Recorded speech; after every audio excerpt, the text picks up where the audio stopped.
అమరత్వం పొందాలంటే ఒక మనిషిని తినాలని పులి భావించింది. కానీ ఒక తెలివైన వ్యక్తి ఆ పులి పళ్లను ఊడదీశాడు. పులికి మొదట విపరీతమైన కోపం వచ్చినప్పటికీ ఆ వ్యక్తితో స్నేహం చేయడానికి అంగీకరించింది. ఆ వ్యక్తి తనను ఏం చేస్తాడోనని పులి భయపడింది. కానీ అనూహ్యంగా ఆ పులి అతనికి ఒక పెద్ద బంగారు గుడ్డును బహుమతిగా ఇచ్చింది.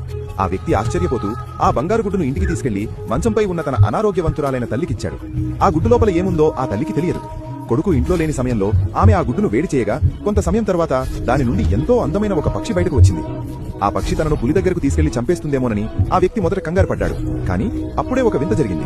ఆ పక్షి చూస్తుండగానే ఒక అందమైన దేవతగా మారిపోయింది. తన జీవితంలో అంతటి సౌందర్యవతిని ఎప్పుడూ చూడని ఆ వ్యక్తి ఎంతో సంతోషించాడు. తన సంతోషం ఎంత ఉందో కూడా అతనికి అర్థం కాలేదు. అతని ఆనందాన్ని చూసి ఆ దేవత తన రెక్క నుండి ఒక బంగారు ఈకను పీకి అతనికిచ్చింది.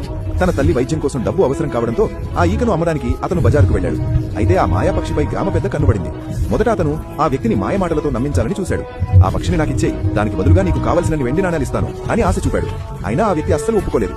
దాంతో గ్రామ పెద్ద ఆగ్రహంతో ఆ వ్యక్తిని బంధించి చిత్రహింసలు పెట్టడం మొదలుపెట్టాడు. కేవలం ఆ పక్షి కోసం అతడిని ఎంతో వేధించాడు. ఇన్ని కష్టాలు ఎదురైనా నేను ఆ పక్షిని నీకిస్తే ఆ దేవత నాపై కోపగిస్తుంది అని ఆ వ్యక్తి పదే పదే చెప్పాడు. చాలా రోజులు గడిచినా కొడుకు ఇంటికి తిరిగి రాకపోవడంతో ఆ తల్లి ఎంతో ఆందోళన చెందింది. అప్పుడు ఆ దేవత తన మంత్రశక్తిని ఉపయోగించి ఆ వ్యక్తి ఆపదలో ఉన్నాడని కనిపెట్టింది. కానీ ఆ తల్లి మాత్రం తన కొడుకు అదృశ్యం కావడానికి ఈ దేవత మరియు పులి ఏదో కుట్ర పన్నారని మనసులో అనుమానించింది.